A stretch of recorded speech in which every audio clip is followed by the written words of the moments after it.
இன்னமும் 1% ஹோப்ல இருக்காங்க எல்லாருமே. என்ன ஹோப்னா, அந்த ஒரு மனுஷனுக்கு தோனி எதுவும் இருக்காரு, வருவாரு. அந்த ஹோப்பு இந்த டிஸ்ட்ரக்ஷனை கொஞ்சம் சேஞ்ச் பண்ணி ஹெல்ப் பண்ணி கொடுத்தாருனால் இந்த டிஸ்ட்ரக்ஷனும் மாறும். அவரோட ஸ்ட்ராட்டஜி, அவரோட மைண்டு, எல்லாத்தையுமே வந்து எல்லாருமே வெயிட் பண்ணிட்டு இருக்காங்க. அண்ட் இன்னொரு மனுஷன் கண்டா வர சொல்லுங்கன்னு சொல்லி அந்த சாங்கை போட்டு ஒழிச்சு கட்டிட்டாங்க. பிரேவிஸை கூட்டுவாங்கன்னு. பிரேவிஸை கூட்டுறதா ஃபைன். ஒரு டிஸ்ட்ரக்ஷன் வந்து கொஞ்சம் வந்து ஸ்ட்ராங்காகவும், இன்னும் ஒரு 30-40 ரன் பேட்டிங் லைனப்பில் கிடைக்கும். அதில் ஒரு நம்பிக்கை இருக்குது. அவரோட ஷாட்ஸ் எல்லாமே வந்து சூப்பரான கேம் பிளே இருக்கும். பட் இங்கே மிஸ் ஆகுறது என்னன்னா அந்த பவுலிங் லைனப். அந்த பவுலிங் லைனப்பை யாருனால சரிப்படுத்த முடியும்னா, சொல்ல போனால் தோனி வந்தாலே சரிப்படுத்துறது கஷ்டம் தான். ஏன்னா டெத் பவுலிங் யாருமே இல்லை. யாராவது இருந்தால் தான் அதை சரிப்படுத்தவே முடியும்.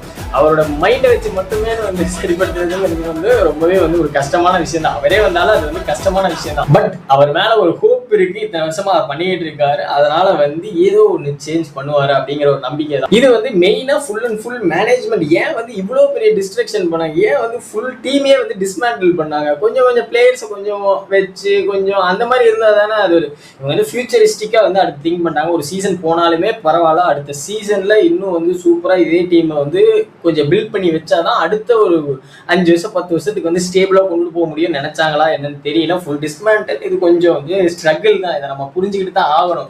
நம்ம ஃபேன்ஸாக இருந்து அடி வாங்கித்தான் ஆகணும் இந்த சீசன்ல அப்படிங்கிற மாதிரி எல்லாத்துக்கிட்டையும் இந்த சீசன் வந்து அடி வாங்கி தான் ஆகணும். என்ன ஒரு கவலைனா, தோனி அட்லீஸ்ட் இருந்தா கூட, நாங்கள் தோத்தா கூட தோனி கடைசி அப்படி 6 அடிப்பாரு. அதை பார்த்துட்டு சாட்டிஸ்ஃபை ஆகிட்டு போய் தூங்குவாங்க.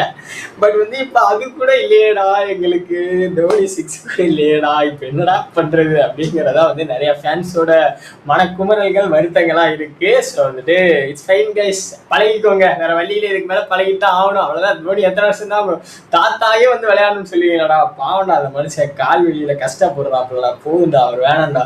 அவர் பாட்டுக்கு ஜம்முன்னு போட்டோம். சாமா அவர் 2023 கப்பு ஜெயிச்சப்பே அப்படியே போயிருந்திருக்கலாம். சூப்பரா இருந்திருக்கும். தேவையில்லாம அந்த மனுஷனை இழுத்துட்டு வந்து எங்க கொண்டு போய் நிப்பாட்டிருக்கீங்க பாத்தீங்களா. அந்த மனுஷனுக்கு எப்படா நல்ல ஒரு ஆனிவர்சரி கிடைச்சிருக்கு, நல்ல ஒரு ஃபைனல் கிடைச்சிருக்கு. அது ஒரு சாபக்கேடு மாதிரிடா. வேணாண்டா. இப்படிதான்டா அந்த மனுஷன் எப்பெல்லாம் எண்டிங் போகுதோ அது அப்பெல்லாம் வந்து டீமே வந்து ரொம்ப மோசமான நிலைமைக்கு வந்து தள்ளப்படுகிறது. அதே இதுதான் வந்து இப்போ தள்ளப்பட்டு இருக்கு. ஸோ வந்துட்டு இந்த டிஸ்ட்ரக்ஷனை அக்செப்ட் பண்ணிக்கோங்க. அடி வாங்குங்க, விழுங்க, ரீபில்ட் ஆகுங்க, எந்திரிச்சு அடுத்த கம்பேக் கொடுத்து அடிங்க.